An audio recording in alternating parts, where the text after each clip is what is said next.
In a world of blazing fast speeds and fancy feature sets, it should come as no surprise that marketing teams around the globe are trying their hardest to overhype their products, especially when it comes to graphics cards. Now, in the GPU industry right now, upscaling technology is the hottest craze, and you better believe that both AMD and Nvidia's marketing teams are churning out some really impressive numbers to hopefully sway you to buying their newest products.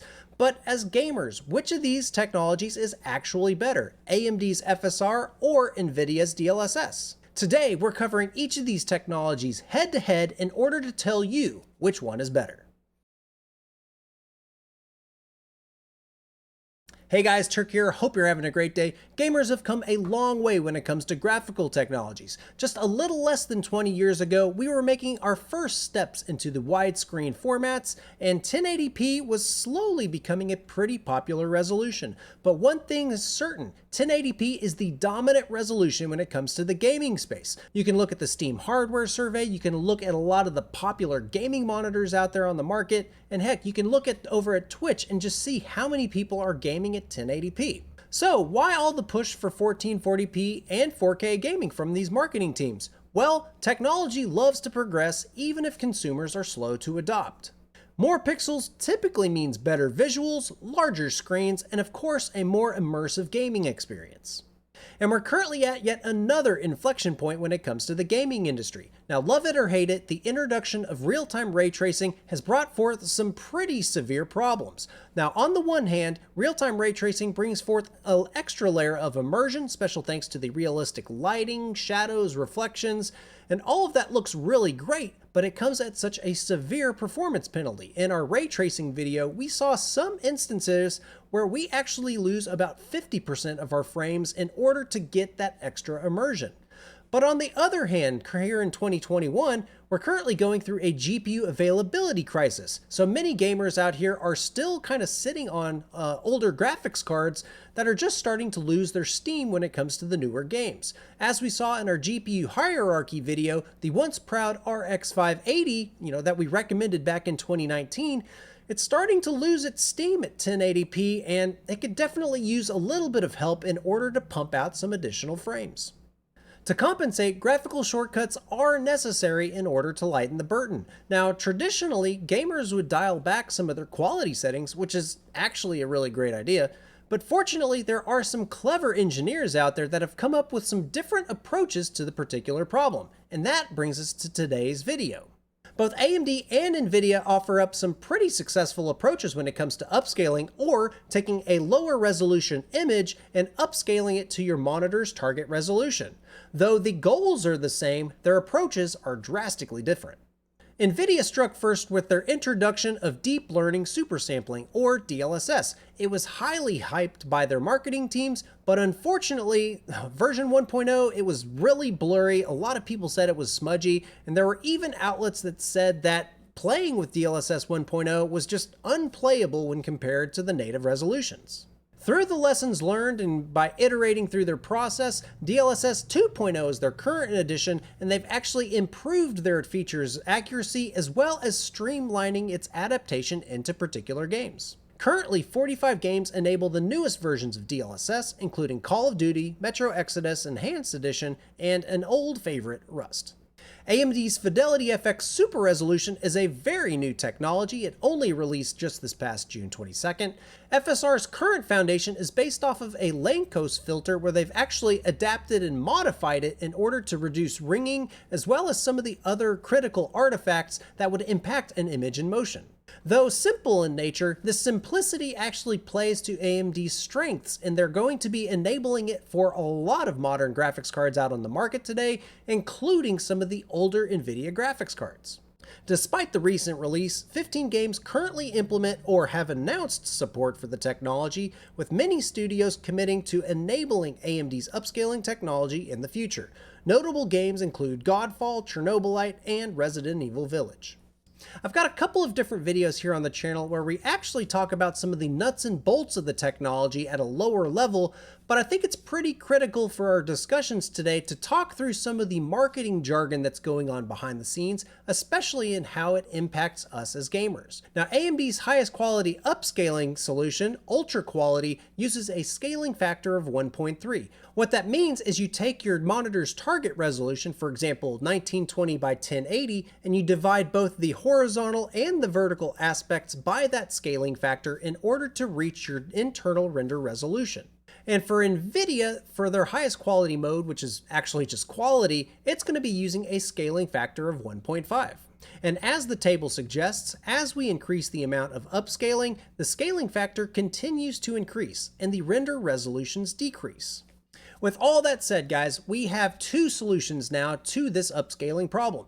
However, many of the games that are on these support lists, they actually don't support both of the technologies at one time. They either support one or the other.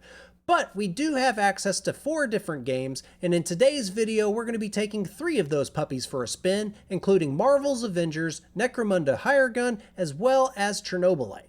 Now, I could test each of these games on a high-end gaming desktop, but that's not exactly what DLSS and FSR are for, right? So in order to properly test both of these technologies, I need to find the worst possible graphics solution, and fortunately, I've got the RTX 2060 Mobile. Now, I've picked up this Gigabyte 15G a while back. We've done a couple videos with this guy, but it's got an Intel 10875H processor, so it's got plenty of CPU horsepower, and the RTX 2060 that's in here, it's kind of like a Max Q, but it's not as fast in some aspects. But however you guys want to spin it, this is the slowest graphics card that supports both DLSS and FSR, so let's see how she does. Let's start off with the Avengers. Now, there's no built-in benchmark with this game, and due to the nature of the beat-em-up, it's really hard to find a good side-by-side comparison. However, in the first intro sequence, when we're playing as the Hulk, there's a good stretch of time where both the action as well as the graphical effects are actually pretty repeatable. So I'm going to be recording our gameplay at 120 FPS, playing it back in slow motion for you guys so that you can see some of the differences between the two technologies. Now, I want y'all to focus a lot on the bridge cabling in the background, the textures below the Hulk's feet, as well as all of the different particle effects that are flying around. Now, what I find in this gameplay footage is that both of AMD's quality modes are actually pretty decent, and when it comes from Nvidia, both the quality and the balance modes look pretty good. Let's roll the clip. 1080p shouldn't be a problem for the 2060, but we're actually hitting just below 54 FPS at native resolution. Engaging either FSR or DLSS bumps us up past the 60 FPS breakpoint, though DLSS does maintain a higher 1% low. Quality FSR and balanced DLSS managed to land 69 FPS. Nice. Moving up to DLSS Performance Mode and FSR Balanced Mode, AMD's solution manages to snag a 2 FPS lead, but Ultra Performance takes the prize with almost 90 FPS. Now, taking a brief look at the percent performance improvement compared to the native resolution, these are the types of numbers that the marketing teams just love to talk about. Sadly, we only see the most impressive numbers on the heavier upscaling modes, with DLSS edging out FSR in most instances, though just barely. Now, if you thought the 2060 Mobile wasn't a 1440p GPU, you'd be correct, but can FSR and DLSS work their magic? Sadly, not enough. Running 36 FPS natively might be okay for some, but with this fast-paced action game, we need more. FSR manages to squeeze ahead by a few frames in each of the modes, but Ultra Performance again takes the win at both average and 1% lows. Moving to percent performance improvement, or PPI, this is where AMD's marketing team starts to say, "I told you so." But keep in mind, each of these wins is only by 3 FPS. Still, getting between 15 and 53% performance improvement by clicking just a few buttons, while still getting decent visuals, is a heck of a deal. And for grins, how does 4K look? What is interesting here is the excellent scaling FSR produces, while we might be observing some sort of driver issue with DLSS. Regardless, the frame rate is laughable at best, though the most aggressive upscaling modes provide maybe a playable experience. However, I can guarantee Nvidia is posting 108% performance improvement on their marketing material, and AMD is just drooling over 83% performance improvement. Again, these frame rates are barely 30 FPS. So don't be fooled, people. You're better than that. Now moving on, we've talked about Necromunda Hired Gun quite a few times here on the channel, and to be quite honest, it's kind of blurry on its own. However, with the fast-paced action that we get from this shooter, it might lend from a more acceptable level of blur, and some gamers might be tolerant of some of the more aggressive FSR and DLSS quality settings. As we roll the clips, I still find that DLSS is the superior option, being acceptable up to the balanced mode, while FSR really is only viable with ultra quality. The textures in the guns, the immediate terrain, and the distant contrasting edges are the main offenders towards FSR. The RTX 2060 already hits above 60 FPS at 1080p, so why care about upscaling? By turning on the lightest level of upscaling, ultra quality or quality mode for FSR and DLSS respectively, we can cap 1% lows at just about 60 FPS. Beyond that, the RTX 2060 slowly walks towards the next breakpoint of 120 FPS, and it hits it with the most extreme upscalings. Overall, AMD manages to squeak ahead in modes above ultra quality. As for PPI, AMD takes solid wins, air quotes, above Nvidia's DLSS solutions, but how does that translate to 1440p? At first glance, we feel a bit sad we are sub 60 FPS right out of the gate, but you know what? 50% of 42 is, you guessed it, more than 60 FPS. Both FSR and DLSS hit that point right at ultra quality and quality mode, respectively, with the edge going towards DLSS. DLSS continues to squeak by in the more aggressive upscaling modes. And taking a brief look at the PPI chart, you better believe marketing is high-fiving each other with doubling frame rate in balanced and performance modes, FSR and DLSS respectively. But can upscaling make 4K playable on this lowly GPU? If you're okay with 30 FPS, then definitely. If you're okay with less than stellar visual quality, then FSR Performance Mode and DLSS Ultra Performance can get you there. Regardless, both AMD and Nvidia solutions are matching performance in Necromunda, more or less. Now, Chernobylite is a brand new game to me. I've only put in a couple of different hours in the main mission modes, but I am instantly sucked into the gravity of the environments, though I do find that there's a bit of haze when we're going through the different scenes. Now pay close attention to the textures in the scene, primarily on the ground and in the foliage and some of the distant buildings, and see how the different amounts of blur impact the scene as a whole. Fortunately, the RTX 2060 can hit 76 FPS right out of the box, just as we saw with Necromunda. Bumping up to ultra quality and quality cap out our 1% low FPS, and anything more than that is just gravy. And outside of that initial mode, FSR takes the win in regards to PPI. 1440p is playable, with nearly playable frame rates at native resolution, with similar performance gains as 1080p. AMD's FidelityFX Super Resolution works a bit better with the higher modes, but the improvement is kind of negligible. Unfortunately, the good news ends at 4K, but AMD's FSR does perform better than DLSS in this mode. And as expected, marketing teams are high-fiving in the break room right now, over 2x the performance at decent quality levels for AMD. Averaging all of our frame rates together, I'm going to black out the modes that I think are unacceptable for each of the resolutions. At 1080p, Nvidia is able to perform at quality and balanced mode while capping out 1% lows on average. Unfortunately, at 1080p, AMD's FSR only looks acceptable with the ultra quality mode, which gets us up to a decent average frame rate. However, 1% lows just don't match up with Nvidia. From a different perspective, Nvidia can get almost 40% improvement at 1080p, while AMD is only playable with a 25% improvement. 1440p opens us up a bit more, and on average, AMD can get up to 69 FPS with their quality mode. Nice. Nvidia's DLSS in performance mode, though, enables slightly more FPS at arguably equal visual quality levels. Suppose we keep things real for just a second. In that case, we might have to rescind the marketing team's bonuses this year, as the performance improvements that they claim are just not acceptable for quality levels. And at 4K, both technologies are neck and neck in the performance front, and given the larger base render resolutions, each company's solution looks pretty good in all but the most aggressive scaling modes. As for 4K on the weaker GPUs, AMD gets the nod here. Now here's an interesting angle. How efficient are each of these approaches for rendering a frame at a given internal resolution? The most common internal resolution is 720p, so factoring that into our average frame rates, we see that at 1080p, FSR churns out 90 FPS at quality mode, and at the same time, DLSS only produces a frame rate of 80. This might seem like a loss for Nvidia, but it's actually a win. Quality mode with FSR at 1080p is arguably worse quality than DLSS, though that's up to you to decide.